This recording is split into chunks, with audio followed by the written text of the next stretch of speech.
From spooky legends past, down through generations, to haunted locations that hold a ghostly past.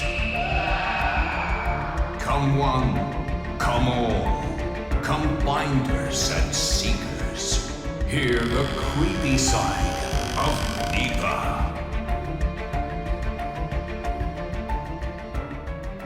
Welcome to the Creepy Side of NEPA. I am Dan Kozlowski. Hard to believe it's already October and we just passed our 1-year mark here at the Creepy Side of NEPA. I'd just like to thank everyone for listening to the podcast over the past year.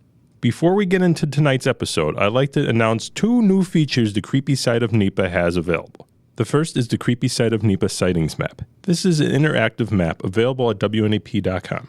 When you visit the map, you will see a bunch of locations that we talked about in past episodes. You will see every point of interest location, and also it will link you back to the episode where we spoke about that location. This way it would give you some of the backstory, and also give you a chance to explore the creepy side of NEPA for yourself. The other feature we have available starting today is the Creepy Side of NEPA Halloween Quiz. This is a great opportunity to test your knowledge on the Creepy Side of NEPA podcast and also Halloween. And let's not forget, win some really cool prizes along the way. Both of these features are available to you at WNEP.com. We'll also post a link on our Facebook page, WNEP's Creepy Side of NEPA. Okay, everyone, now it is time to get into the first episode of the Halloween season. Joining us tonight on the Creepy Side of NEPA is John Walsh, Vice President of the Schuylkill County Historical Society. John is joining us tonight on the show to talk a little bit about the upcoming Ghost Walk in Pottsville and also some creepy history about Pottsville and Schuylkill County. John, welcome to the show. Hey, thank you very much. So, John, share some of the creepier stops along your ghost tour. Yeah, it's interesting. Believe it or not, the walks actually started from education programs years ago, where what we would do is we set up programs to go out to the schools and give some of the stories behind the entire county. Mm-hmm. And the public really got into it, and they started, questioning if we were going to do any kind of walks. So maybe about 3 years ago, we started putting together a few, and our first concern was just having enough stories. But lo and behold, once we started to dive into the researching aspect and even people that have their own stories within the city, they came to us, and my gosh, we have tons of them. Yeah, more than you're expecting, huh? Big time. Big time. I know personally, I'm not too familiar with the Schuylkill County, Pottsville area, but it does sound like you guys have some interesting stories down there. Well, we're right in the heart of the coal region, and a lot of that with it, even with the walks that we do talk about some of the superstitions and the legends and lore that go along with the mining aspect of it. Mm-hmm. And it's really interesting because when people came over from Ireland and Wales and England, they brought with them some of their stories too. And, there's been claims within the mines affiliated with those stories. And there's one part where we actually stop at the old PRINC, where it's Reading Anthracite now, and we tell about some of those claims. And some of them are fantastic. It's interesting because a lot of people in the area don't even realize that what they've heard their whole life comes from mining narratives. Sure. They don't know the history. No, they don't. And it's just little things like all bad things happen in threes. That's a mining idea. But one of my favorites by far is it comes from England, and it's the Tommyknockers. And the cool thing with the Tommyknockers is right away you think of Stephen King. Mm-hmm. But with this, it's not. It's actually said to be little gnome-like miners that are in the mines. And the key is with the Tommyknockers, whether you're going to upset them or you're going to get on their good side. Now, the nice thing is, with the knockers, they love to knock on the side of a mine. And if you're on their good side, they're showing a spot where there's going to be a nice vein of coal that you'll be able to mine into and make lots of money. But if you get on their bad side and they start knocking, realistically, there could be a cave-in because of it.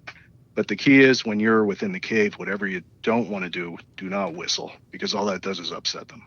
And I thought, man, that's pretty neat. People always enjoy that part of the story when we get to that one. Right, and it definitely sounds like something you wouldn't want to upset. No, I would think not. But just the legends and the lore. But it was interesting because once we started diving into the stories within the city, the paranormal aspect really came through. And one of the things with Pottsville is it has a natural stream going right below the city. And, one of a very common paranormal claim is energy can be taken from natural streams. And even one of the things I say early on in the tour is we believe that there could be some kind of possible connection between that and some of the claims that have happened within the city of Pottsville. Yeah, I do hear a lot of talk about that, how they get their energy from streams or even there's even special rock that they believe they get energy from. Yeah, absolutely. You're right. Just hearing that from some of the guests on the show in the past. Sure. And I know one guest I spoke to not too long ago, Mark Keyes, he and I are very good friends. And he was actually on our show last Halloween season. Yeah, he's a great guy. Great guy. I've been part of his association for about 10 years now, and fantastic guy. But even within the Historical Society, people have had experiences that we just can't explain. And the one thing we do emphasize on our tours is, obviously they're experiences by people, but we're by no means, because our headquarters is a former school. We're not saying that school children are in there by any means, right. But we do believe with the artifacts we have in there, it could be attachments to the items.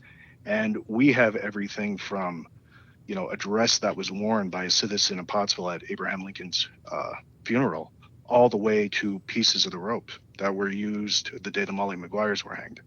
Oh, very interesting. Yeah. So we've had experiences within the building we just cannot explain. And we always use that as part of our tour. Everything from footsteps that are being heard. One person claimed to see a person that was actually walking within the building. Voices, very common. The electricity within the building kind of goes haywire at different points, and it's been checked. There's no rational explanation why. And that's all in your headquarters there for the Historical Society?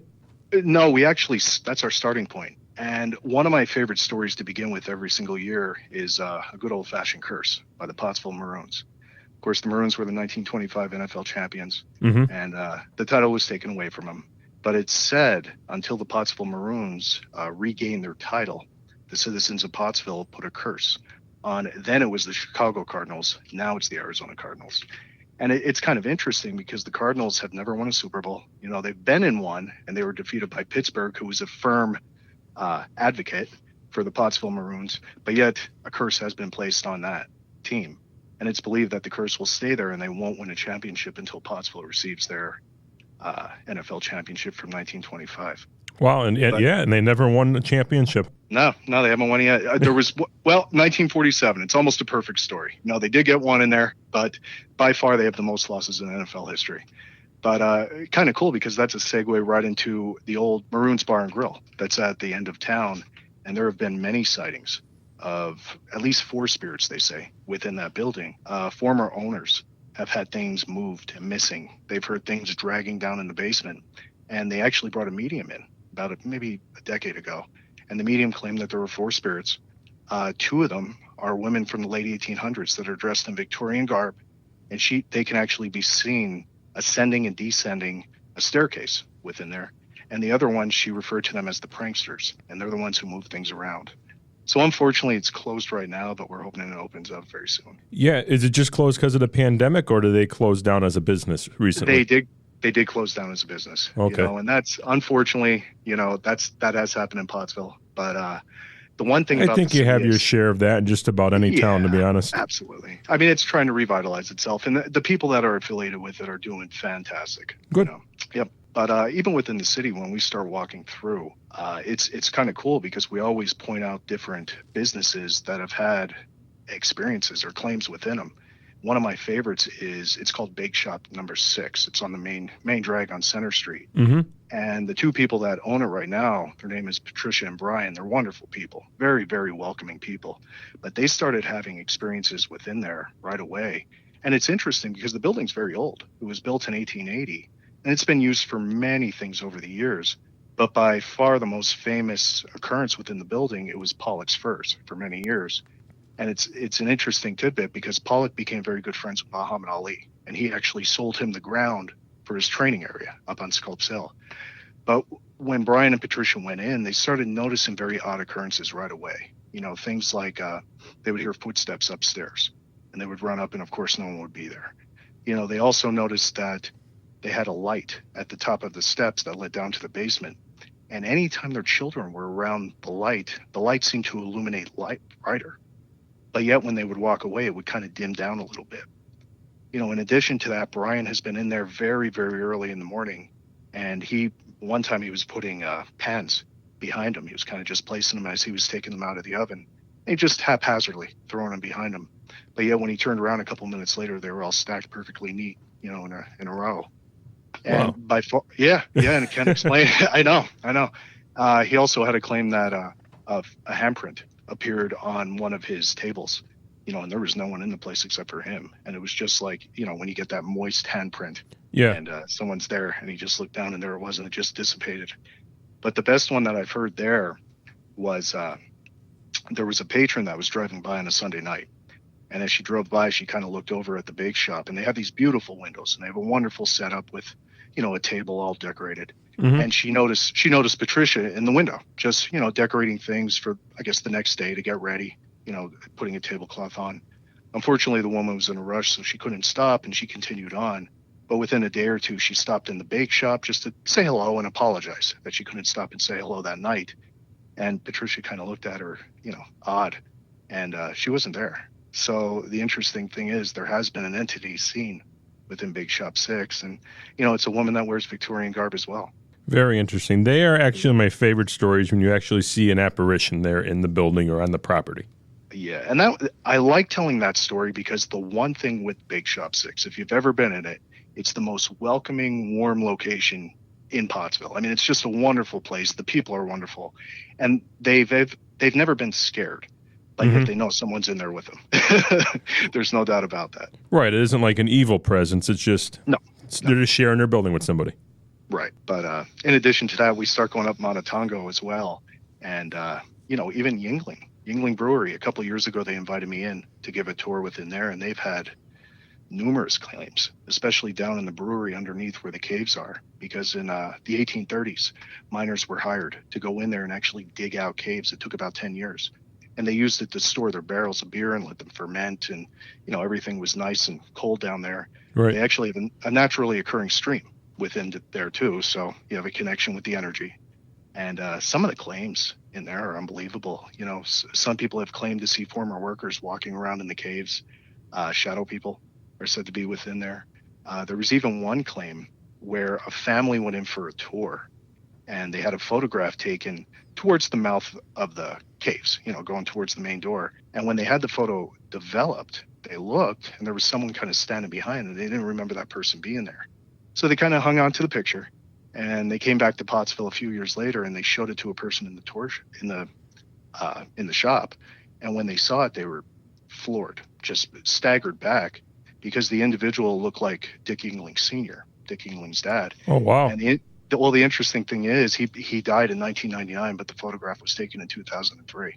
So, yeah, I never heard that story until I had an opportunity to go into Yengling in the caves, and it's something else, really neat. It sounds like it would be a creepy place downstairs in the caves. It is. No doubt.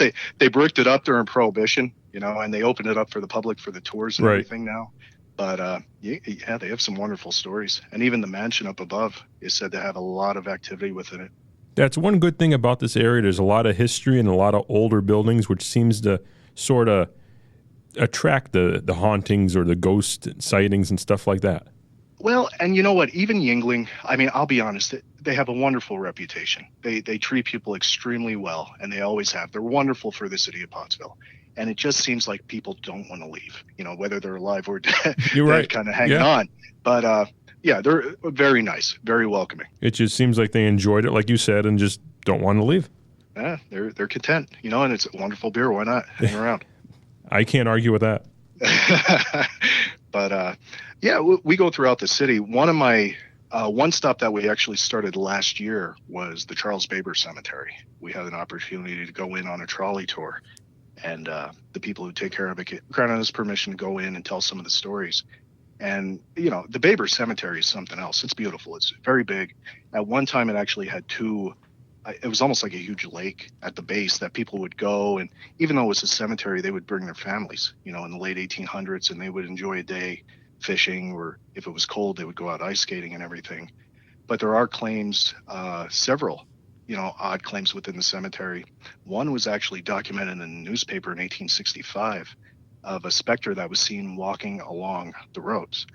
And two men who were intrigued, they wanted to check it out. They thought they were going to put it to the test. Mm-hmm. So the two men went into Charles Baber that night, and they each had a oil lantern. And as they walked in, they kind of started to separate a little bit. And it said that all of a sudden they looked down the road, and sure enough, the specter started to appear and come their direction.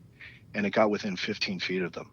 And when it got within 15 feet, it just stopped and kind of looked up. And just when it did, both lanterns went out at the same time, and the guys just ran out of the cemetery.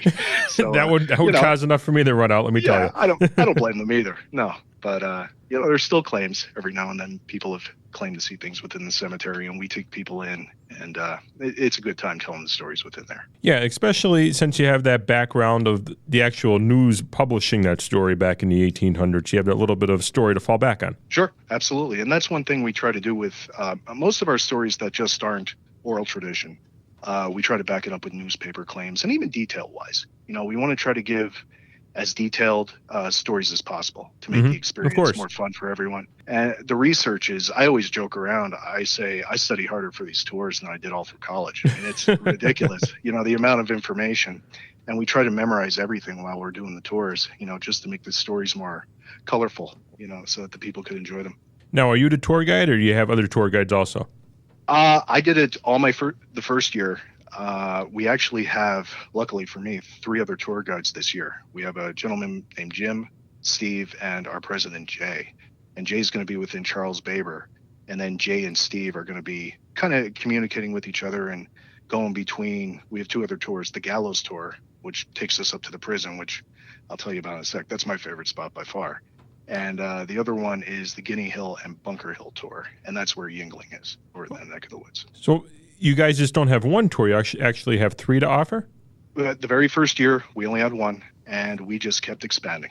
And it was incredible, the number of stories that we kept hearing. In fact, there were even occurrences where my first year, I would tell a story, and people would wait for me after the tour to tell me their own experiences, within the city of Pottsville. One great one that I love was up on Schuylkill Avenue behind Yengling Brewery. A nice set of houses back there. And there were a few reports. There were things published in the 1920s about a house that was haunted. It was called the Dory Brown Mansion. There was also a poltergeist activity up there, Thomas Moore, who was a miner. But this one in particular blew me away. Very nice woman came up to me at the end of the tour, and we started talking a little bit, and she said how much she enjoyed it, and I thanked her. And she said, I have to tell you this story about my grandmother. I said, awesome. I love stories. Please tell me. I do too. That's why I started the whole podcast. Absolutely. Wonderful podcast, by the way. I enjoy listening to it. Thank you. You're welcome. But, I stood there and I started speaking with her, and she told me about how her grandmother lived in a home up on Schuylkill Avenue. And she started having experiences feeling like she wasn't alone. So she would be sitting in her living room, and she would kind of, get the heebie-jeebies, like the hairs would start to stand up, and she would look behind her and she wouldn't see anything. But lo and behold, one night she was there and she started to have these experiences. And she kind of turned and looked out into the hallway, and sure enough, she saw a figure standing there that was dressed in Civil War attire. So she sees this, and she freezes for a second, and the figure suddenly turns and starts walking down the hallway. Now, I'll be honest with you, this woman has more guts than I do, because she stood up, went out, and actually looked into the hallway. And sure enough, she sees the Civil War soldier looking back at her at the base of the steps. Just then he starts to ascend. So she waits a minute or two. She goes up the steps to follow suit. When she gets up there, a long hallway, she sees the Civil War soldier at the base of the attic steps. And he starts to go right through the door and up. And she follows. She said she got up to the attic. And when she got up there, she saw him standing, and he just walked through the wall. It was the most bizarre thing. But when she looked down, there was a little closet. I call it a cubby hole, that a lot of them have around here. So she went over to the cubby hole and she opened it up, and she said it was almost like an air conditioner hit her when she opened it. But when she looked off to the side in the cubby hole, there was a little box. And when she opened up the box, it was a bandage that had dried blood on it and a name of a Civil War soldier that used to live in the property. Oh, wow. Absolutely. But she definitely has more courage than me. Like you said. Goosebumps. When she told me that story, I looked at her. I said, thank you. That is a story I must use, because it was phenomenal. Yeah, phenomenal. That is a great story. Yeah. But the cool thing is with that, we always start off the story by telling about Nicholas Biddle, who he was the first individual in the U.S. Civil War to actually have bloodshed. He was assaulted. A brick was thrown at him down in Baltimore. and he was hit in the head by it. And the wound was so bad it actually exposed his skull. But he was one of the first defenders. So he was on his way to Washington, D.C. to make sure that the Confederates weren't going to come in and ransack the Capitol. And when he got down there, Lincoln actually was greeting on the soldiers. He got to Nick Biddle, and when he saw the wound, he said, "Oh, you must go to the hospital. This is terrible." And Biddle refused. He wouldn't leave his regiment, and he became very heroic. He was a hero within the city of Pottsville when he came back. Very interesting. That's a good segue for you to get right into the other story you just mentioned. Yeah. And Nick Biddle, he was instrumental. There's stops, the Underground Railroad within the city is there, and Nick Biddle was said to participate within that, and very interesting things that a lot of people within the area don't realize happen within the city. Yeah, to be honest, I'm not too familiar with the Schuylkill County area, but once I came across your ghost walk, actually, I did a little bit of investigating, and a lot of stories are out there. Oh man, it's a wild area. I'll say that.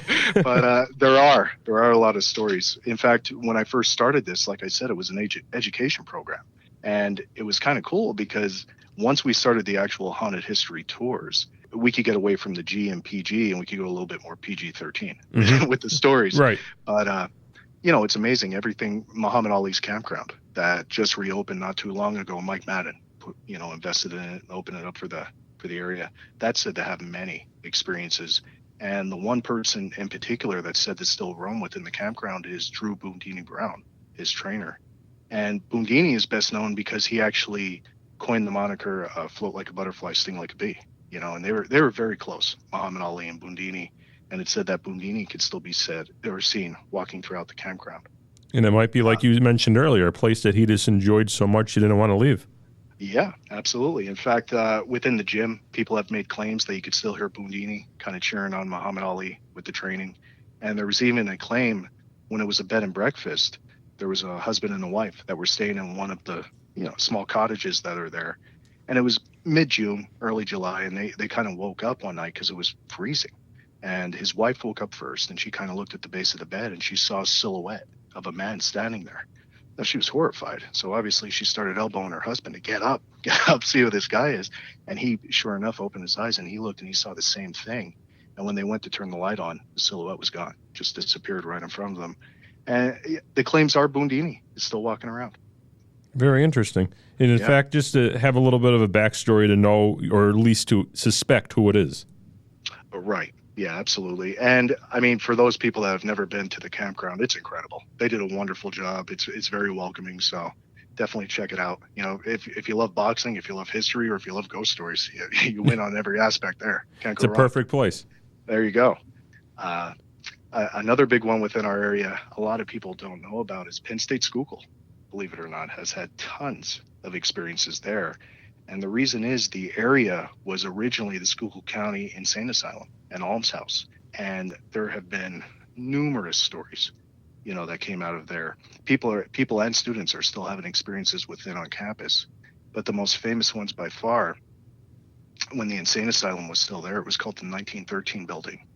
There was a nurse that was actually within the building. And unfortunately, she made the choice to hang herself within the building itself. But it said that she could still be seen, walking among the grounds.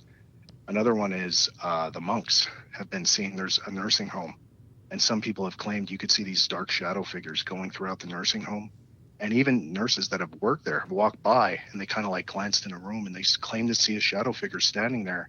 And some nurses have even said when the shadow figure is seen, it's almost like a harbinger of death. The person dies within a few days.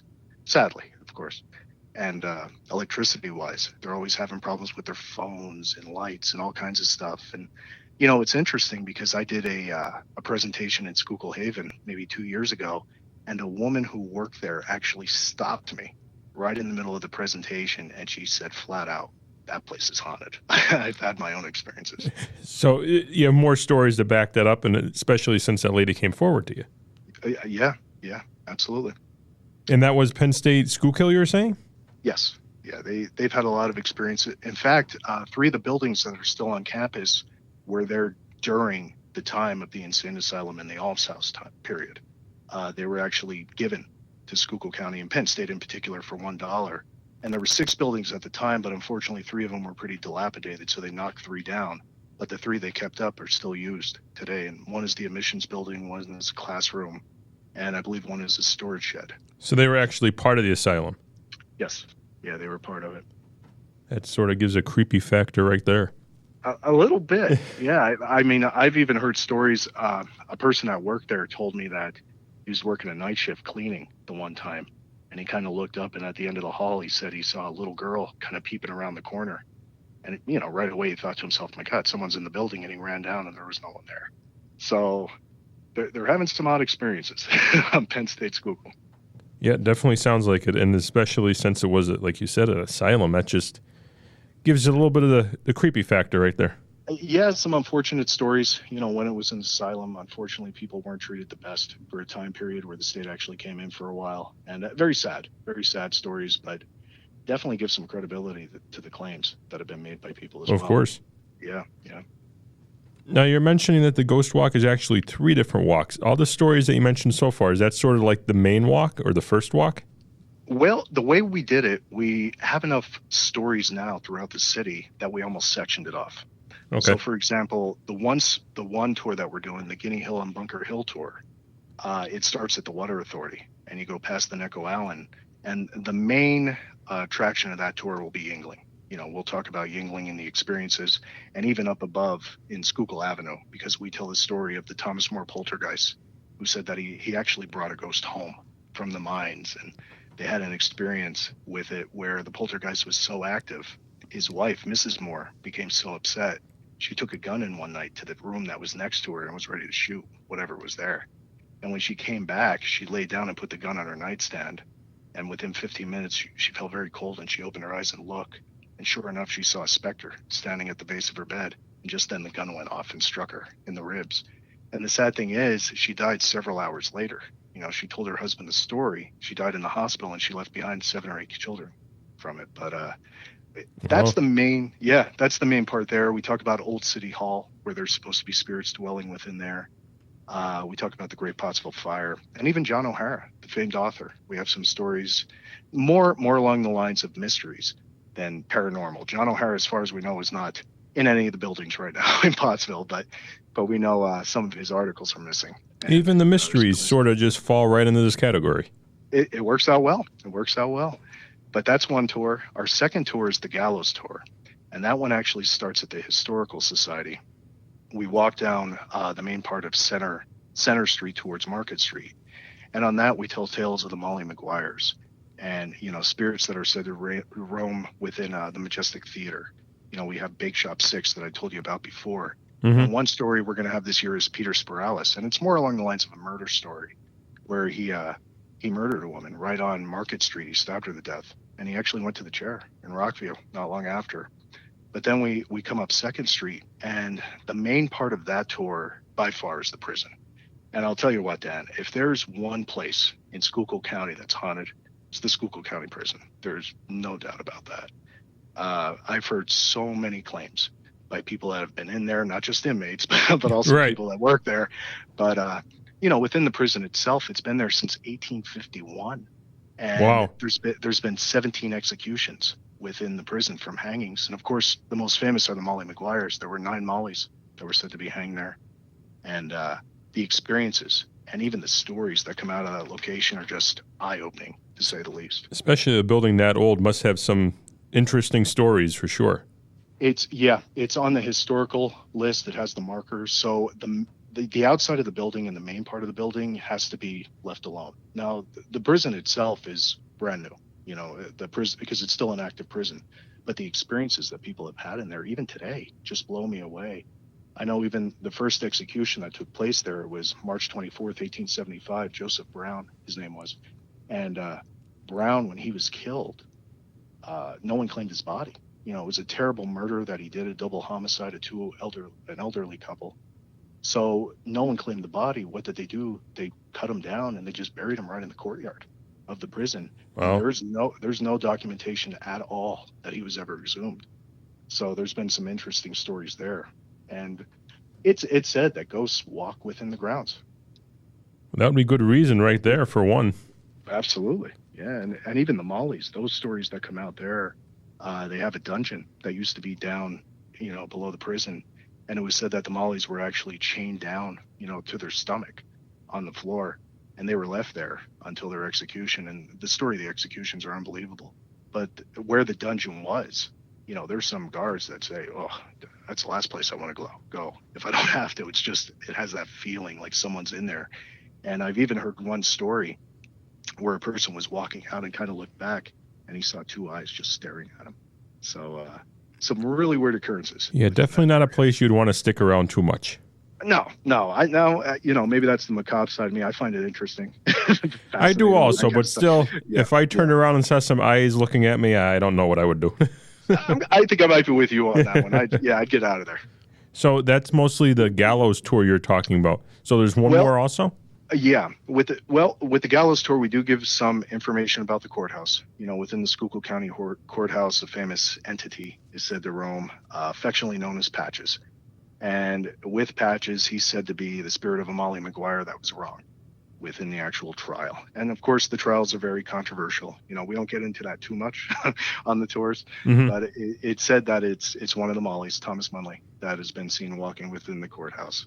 Now, is that tour, the gallows tour, named that sort of because it tends more to murders and jails and executions and stuff like that? Well, we definitely hit upon the executions because once we get up to the prison, I'll be honest with you, Dan, we could do an entire tour easily at the Schuylkill County Prison because we have everything from murders to escapes to ghost stories, everything within that small area, where what we try to do is we might focus on one or two executions per year because every one is such an incredible story, behind it in the background of it. And that would actually be perfect for you because then when the person comes back the following year, you'd have something fresh for them instead of the same stories. Yeah, absolutely. One of the stories that we tell, it's more, I tell it more along the lines of the courthouse, but there was a young man by the name of William Cavalier. And William, in 1925, he was 14 years old, wanted to go to the movies. Unfortunately, his grandmother said no, and William did not take that kindly, and he actually took a gun and shot her 7 times.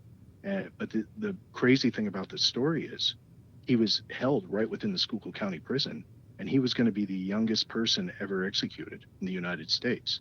And of course, there was a huge hoopla. No one wanted to see that happen, and there was a petition that was signed. He ended up going to Eastern State Penitentiary and served time there and ended up dying of tuberculosis in 1940. But the stories are just crazy. Yeah, very interesting. Another stop, the Greystone on the gallows tour we stopped. There's actually been several entities that have been said to roam within the Greystone. And the interesting thing is, it was just repurchased. It closed down for a little bit, but they're going to open it back up. And the stories that are in there, a very famous murder happened in New Year's Eve in 1951, where a soldier from Fort Indiantown Gap came up and was murdered. And it said that he still can be seen roaming within the Greystone. Another one is the suicide of the chef. That happened up on the 3rd floor where he actually shot himself, not just once, but twice. He tried to shoot himself in the stomach and kill himself, was unsuccessful, and then took the pistol, reloaded it, put it up to his temple, and did it again. That time it was successful, but it said the spirit of the chef can be seen walking within the grounds. But the gallows tour, we try to stick within that area just because there's so much. We don't want to take people too far out because if you start hitting them with too many stories, it's kind of like sensory overload. Yeah. So we try to go more quality over quantity. But, with our trolley tour that we did last year, we were out for almost 2.5 hours. And I'll be honest, the people are troopers. I mean, it was a long tour. They hung in there. But even by the end, they were hanging on every word because they enjoyed it so much, it seemed. Yeah, and it definitely seems like there's no shortage of stories, that's for sure. No. So we do the gallows tour, we have the Guinea Hill and Bunker Hill tour, and then we have the Charles Baber tour. And what is the Charles Baber tour? That's the actual cemetery. And what'll happen? Oh, that's the one you were mentioning earlier with the lanterns? Yeah, and they were kind enough to let us come in and actually do the tour. And we keep it, within the main part of the cemetery while we're doing it.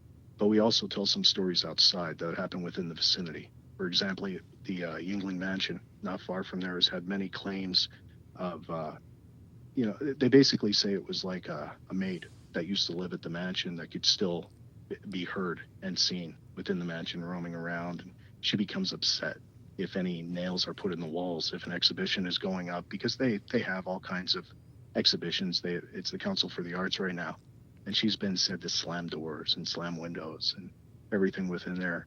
It seems like she doesn't want any change to the house then. None at all. None at all. It's also said the barn in the back has orbs that are seen very, very often within there. So pretty cool stories coming out. Like I said earlier, it definitely seems like there's no shortage of stories in the Schuylkill County area. To be surprised, I am kind of surprised at all the stories that have to do with the creepier side of the town. And it blew me away, because when we first came up with the idea for these tours and I was doing the research, I was actually concerned that we would have enough. And even it seemed like the stories that we had, they were so spread out. But once we actually started diving more into the research, and even people would come to us with stories all the time, and they would say, oh my gosh, you got to hear this story. And I'd hear it and my eyes would just pop out. And then we would start to backtrack and do the research, and lo and behold, we made a connection with it. And next thing you know, right now, we're probably in the realm of about 70 stories that we have within the city. Wow, that's quite a bit. Yeah, it is. It's kind of overwhelming at times, but that's why we try to break it down, more quality over quantity, and even for our own sanity, just to remember the details.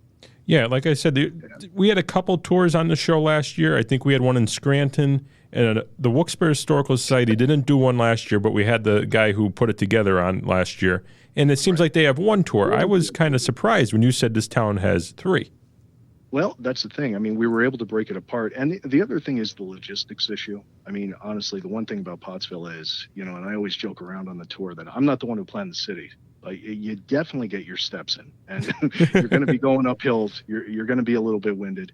But if the stories themselves, we have a great collection of not just the ghost story aspect, but just the macabre. Even we have some in reserve just sitting there for UFO sightings that were made by a chief of police in Pottsville in the 1970s.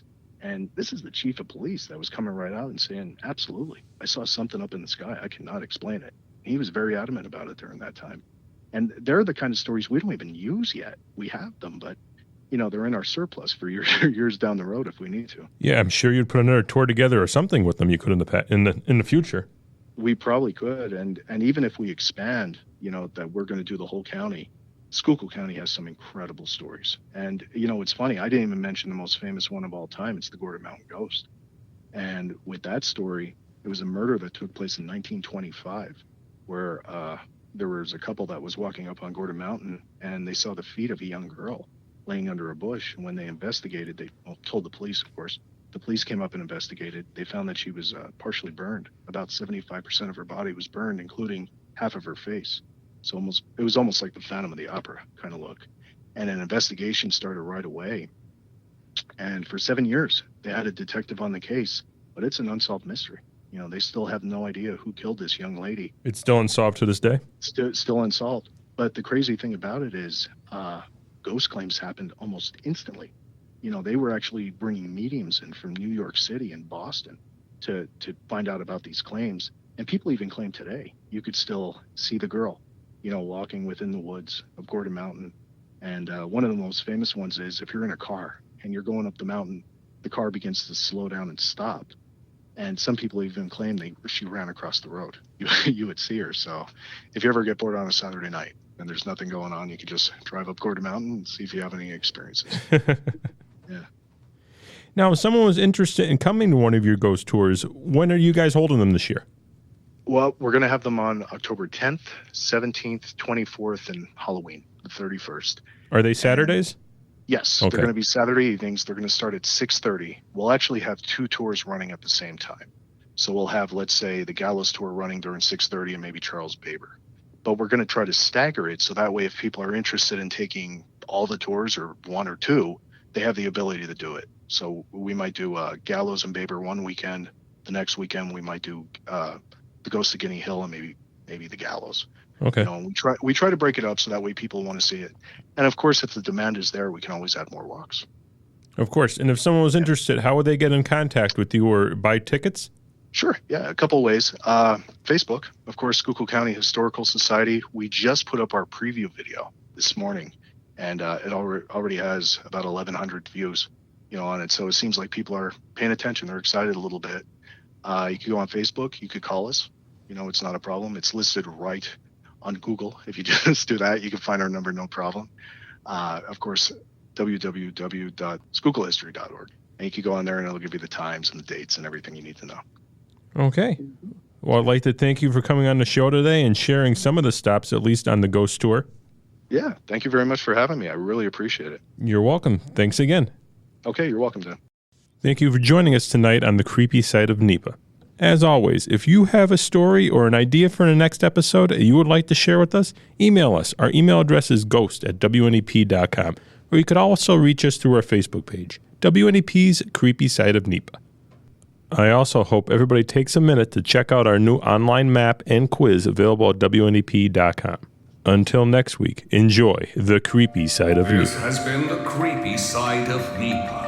If you have a spooky story that took place in northeastern or central Pennsylvania, send it to ghost@WNEP.com for your chance to share it on an upcoming episode. We're dying to hear from you.